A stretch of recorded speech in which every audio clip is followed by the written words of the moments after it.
final film in the current run of Conjuring films, The Conjuring Last Rites has dropped in theaters. So today I'm going to stop and rank all 10 movies in the Conjuring universe from the worst to the best.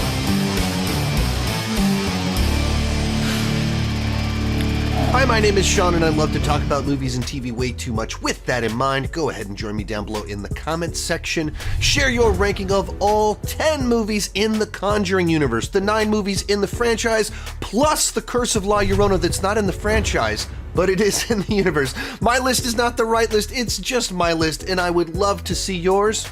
And let's get started. In last, Annabelle, a completely generic, by-the-numbers, haunted house movie where nothing at all of interest happens. It's just a pregnant woman running around her house nervous about all the spooky stuff happening, and then a nervous woman running around her house trying to keep her baby alive. But there isn't a single standout sequence. There isn't a single interesting character in the movie with a personality that makes them pop.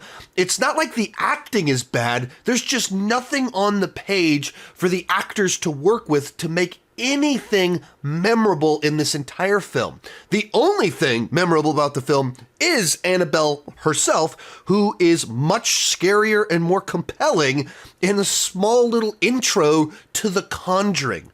A big part of the problem here is that they got a director that just doesn't have a good track record. His other high-profile film was Mortal Kombat Annihilation, a film that is infamously one of the worst movies ever made. Beyond that, he has a movie with a 0% on Rotten Tomatoes, another one with 18% on Rotten Tomatoes. He just doesn't have a good track record. This feels like a direct-to-video Conjuring spin-off in the idea, in the execution, except it wasn't. It was theatrically released. It's not like wildly incompetent, the shots are unfocused, it's just incredibly dull and generic. Number 9, The Curse of La Llorona. Now, this is the film which is in the Conjuring universe, but not in the Conjuring franchise, according to the director. Now, this movie contains a character that's in Annabelle, who tells the story of the Annabelle movie and features a picture of Annabelle.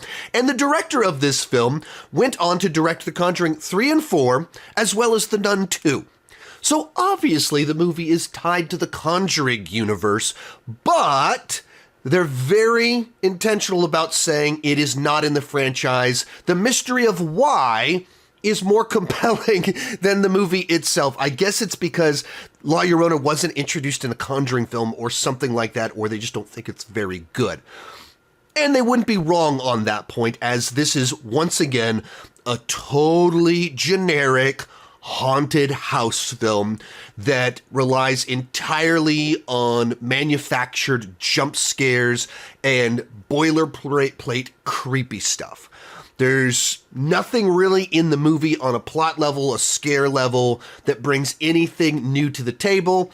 I edged this one out just a little bit above Annabelle because of 2 characters in the movie. One is our lead character, played by Linda Cardellini. She's not super interesting on the page, but Linda Cardellini is just a more compelling actress, and thus she just has a little bit more magnetism to her.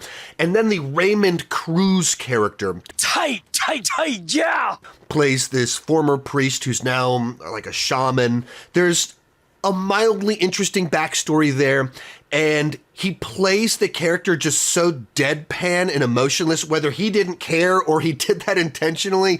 I just find him really amusing. As soon as he shows up, it just kind of brings a life into the movie a little bit. Ta-da! But otherwise, just another one of these completely forgettable haunted house movies with all of the same exact scare tactics as every other generic haunted house movie.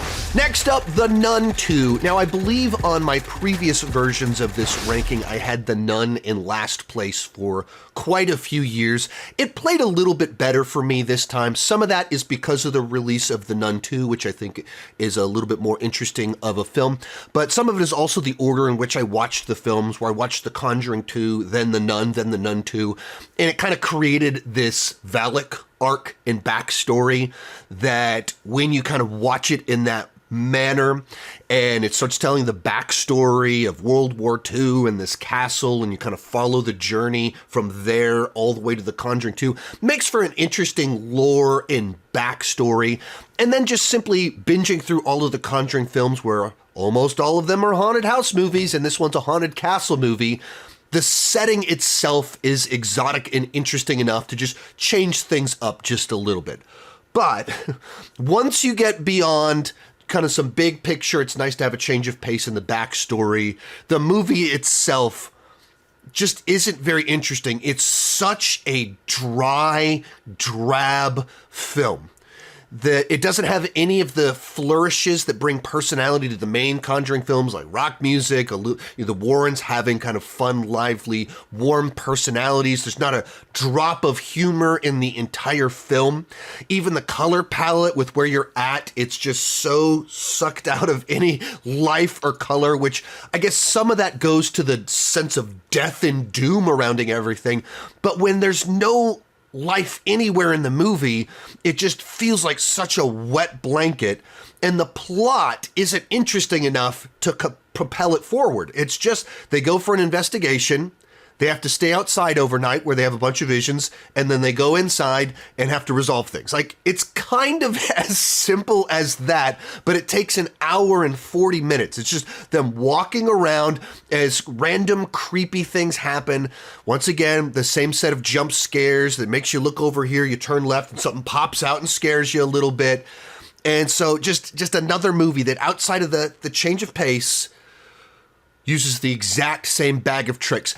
Also, it is so incredibly weird that they cast Vera Farmiga's sister as this specific character. The first time I watched the movie, it starts off with Vera Farmiga, talking about a case, and then it cuts to her sister, who looks like exactly like her, except 20 years younger, because it's her sister and she's 20 years younger. So I kept waiting for a plot twist to reveal that this is like Warren's backstory or something like that, and it never happened. It was like just so strange to cast someone that looks so familiar and even have them in the same movie, have the nun have the same kind of clairvoyance and stuff like that. Very odd choice. Number 7, The Nun II. To be perfectly clear, there's a pretty significant little jump between The Nun and The Nun II on this list, where the bottom 3 I just think are boring, forgettable films. And The Nun II I don't think is particularly good, but I think it works better on almost every single level for me, where I think the director just has some more interesting visuals. There's a better use of color in the film. There's a lot of parts with warm and cool color balances off characters. So just a little bit more of a interesting color palette to it. There's a lot of just specific creative visuals. There's one in the trailer in particular they highlighted about a newspaper stand kind of revealing the nun. There's another place where the nun's revealed on the wall. Just kind of cool images that stick in your brain in a way that the bottom 3 movies don't have anything like that. Likewise, because it has kind of 2 different storylines going at the same time, the haunting at this school and the investigation, it moves a good bit better, and there's just more stuff that's able to happen in the film, and it kind of crescendos as the plot lines merge together with the lore, the scare, the danger for the school and everything like that.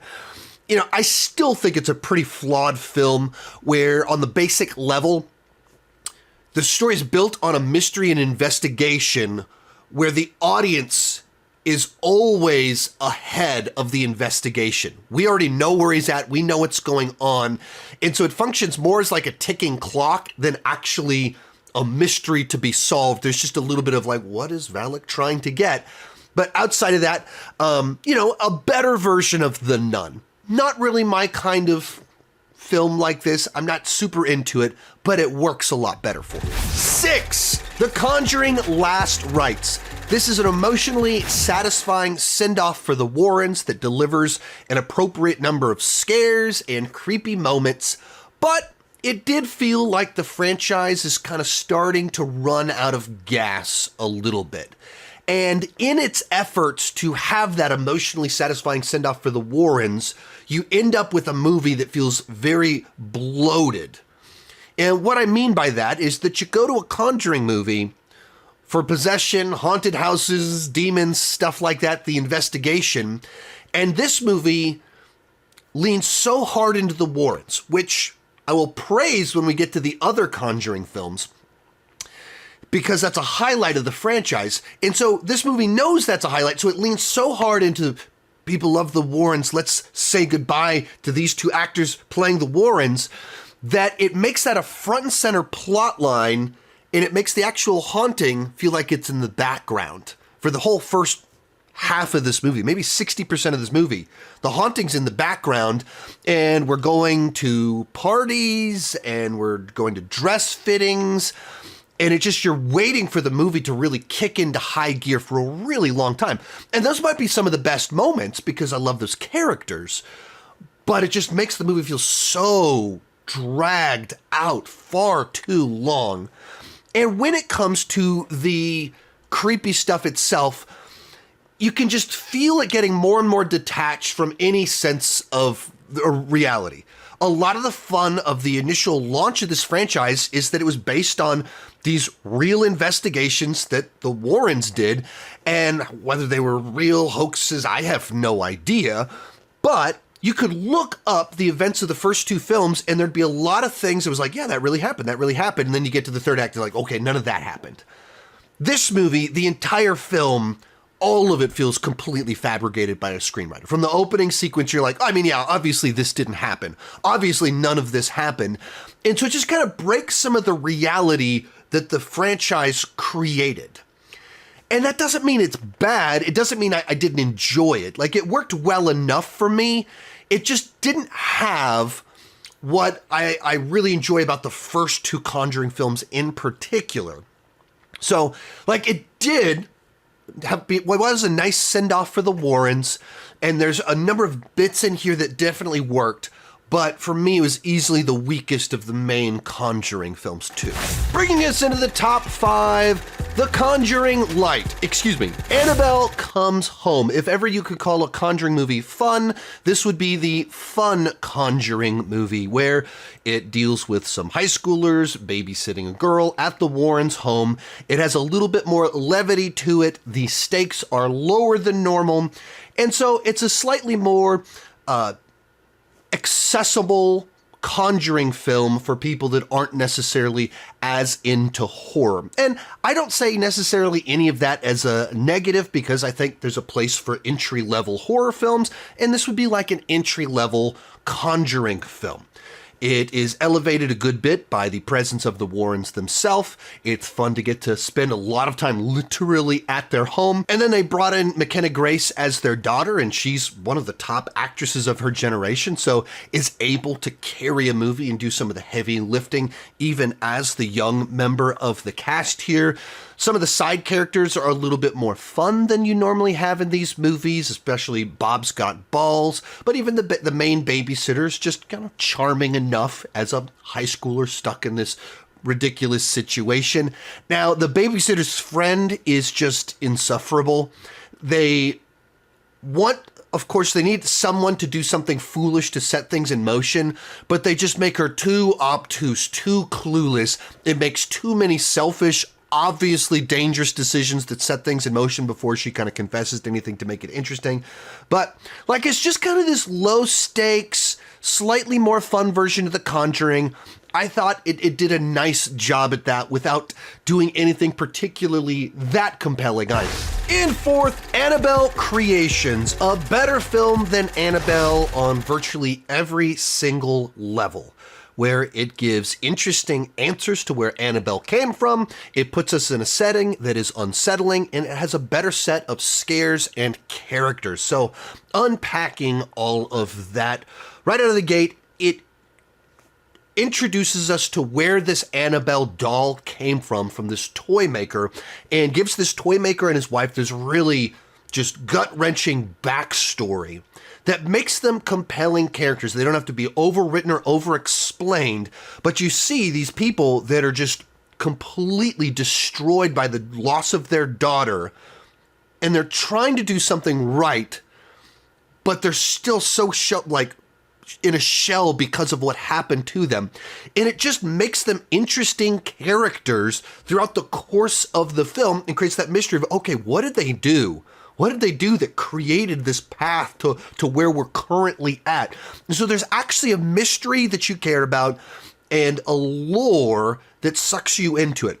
Then we're in a setting that is just used really nicely. We're out in this isolated farmhouse in the middle of nowhere, so it really feels like there's nowhere to turn, and it just kind of creates this atmosphere where everything feels a little bit creepy and unsettling. And it could just be old wooden floors, or there could be something to come and catch you.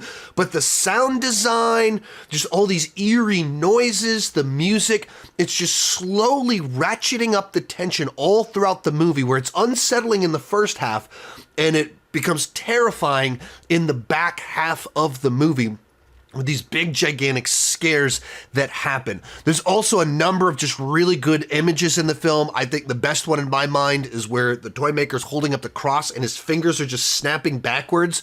You just watch it one time, and it's such an iconic, or like the classic image in one of these movies, someone holding up a cross to a demon and just seeing the fingers being snapped back so the cross will fall from the hand. It's just like, that's a really good image. That's a good idea for one of these movies. And so this is how you do kind of a shared universe spin-off right, that it tells its own standalone anthology story while also answering questions we did have about this Annabelle doll. I will say the first half of the movie can be a little bit dull, as it takes a little while for things really to get going. And so it's not quite as rewatchable as some of the other movies. Like, I'd rather rewatch Annabelle Comes Home because it's a faster paced movie, but I think that this is the better made movie with the better scares and more interesting lore to it. But other than that, like a solid spinoff. Real quick, before I give you my top 3, remember to share your ranking down below in the comment section. Also, if you like these horror rankings, I've done a ton of horror rankings. Whatever your favorite horror franchise is, it's very likely that I've done a video just like this about that particular franchise. Also, I've done individual reviews of 7 out of the 10 Conjuring movies. I'll try to put a link down below to my longer thoughts on each of these films. Third, The Conjuring, The Devil Made Me Do It. I feel like I'm a lot more positive on this film than most Conjuring fans. Now, compared to the James Wan films, I think there's a real significant dip in quality, both in the direction and the overall writing of the film. But for me, I thought that this was an interesting change of pace for the franchise, that most of these movies are haunted house films. The first 2 Conjuring movies are haunted house films about the Warrens going to a house and investigating a haunting and then performing an exorcism. And so by making this one more this courtroom investigation after the fact, that to me was a nice change of pace that changed the dynamics. You still have hauntings, possessions, creepy things happening. You still have an investigation, but it plays out very differently in the course of the story, and it gives it a different structure than normal. And it makes it so the Warrens are actually more front and center in a plot-driven movie. They're front and center also in Last Rites, but in like this family drama sense. Here they're actually investigating the paranormal front and center. Likewise, I liked the idea of introducing human bad actors into the mix. The idea that there's people using the paranormal for nefarious purposes. There's actual human villains, not just demonic villains, in the film setting the events in motion. Once again, that's an interesting new twist and angle for this franchise. And so for me, all of those little details just kind of made it pop in the middle of a franchise where there's a lot of entries that kind of bleed together and have very similar structures to them. And of course, anytime we're spending time with the Warrens, I think they're easily, without question, by far the best characters in this franchise. And so once again, that just puts this one higher up on the list for me. Is it as effective as the first 2 Conjuring movies? No, it is not. Is there a little bit more cheating in the writing? Yes. Does it feel much more detached from reality than the first 2 movies? Yes, it does. but I liked the change of setting, environment, storytelling that we did with this film. Tied for first place, The Conjuring. If you just read a basic synopsis of this film, it seems like any other generic haunted house exorcism movie that's come out in the last 25 years. But James Wan crafts this world that you buy into it and populates it with characters that feel real. And the secret sauce for the best of the Conjuring movies is that they are based off of the life and real people, Ed and Lorraine Warren. How much of it is true? How much of it was fakes? Are they hucksters? I don't know. But there's actual stuff in reality outside of what the screenwriters came up with that these movies are based off of. And it just gives an air of truth, a veracity, a believability to the movies. It creates these boundaries by which the movie has to work inside of. And because of that, you just kind of get sucked into a world. And when you buy into a world, it's much scarier than if you don't. And that's what these movies do so well. James Wan takes you to a time and a place. You believe in this 70s aesthetic that's created through the music, through the clothing, through the atmosphere. It feels like you've recreated a time and a place where things happened. And they're not the most extravagant, sensational events that happen in this franchise. And that's exactly what makes them so creepy and believable. They're interesting. They're small enough that you can buy into it. But the other thing that just absolutely made this franchise was Ed and Lorraine Warren themselves, that played by Patrick Wilson, Vera Farmiga. You buy into their chemistry, their relationship. They're so fun, they're so charming. They feel like actual people that you would know. And it shows them going to places and like, no, this isn't actually haunting. This is all that it is. And they're skeptical of things themselves. They value their home and their relationship. They're nervous for one another. And it just makes them much more compelling characters to be the driving force for a movie like this. And then, of course, it's a film in an era where we have way too much CGI and all this stuff. You have a film filled with great practical effects. And it just, once again, makes it so much easier to buy into the reality of the film. When you're seeing something shot in camera, your eye buys into it that much more. There's amazing sound design, just kind of from top to bottom. James Wan crafted one of the best horror films of the last 25 years, which launched this franchise that has been incredibly successful because of the groundwork that he laid. Also coming in at number 1, The Conjuring 2. Historically, I think I've preferred the first Conjuring. I feel on this rewatch, I preferred the second Conjuring. I don't really know which one tips out the other one, but this just feels like a bigger, grander, more assured version of The Conjuring, where there's that freshness and newness of the first time we met these characters and investigated a haunted house in the first film. Here you have someone learning from everything that worked great in the first and doing a bigger, grander version of it in the second film. So the specific nature of the haunting has a few more moving parts to it, with the news getting involved and skeptics and trying to disprove things, all of which has kind of like ties to real reported things that happened with the Enfield haunting. They ratchet up the love story between Ed and Lorraine. My good friend Rachel Wagner, who isn't really a horror fan, watched this one for the first time leading up to the release of the new film, and she tweeted out that she's like, why didn't anyone tell me that The Conjuring 2 is a full-blown swoony love story? And it's true. It's this very old-fashioned idea of two people that are just completely smitten with each other and are so protective of one another and just walk around telling little love stories about how they met one another. And it's like intertwined into this very dark story about a haunting and possession. And so it just, once again, amplifies some of the best stuff about the first film, but in a context that shows how the Warrens would interact with the people that they're working with just seamlessly has a swoony love story in the middle of the investigation. It does crank up the sensational side of things, but it ratchets up just a little bit so it feels like an extension of what we've seen before. I enjoyed the different moving parts about people doubting the Warrens and them doubting themselves and what they can and can't do with certain situations.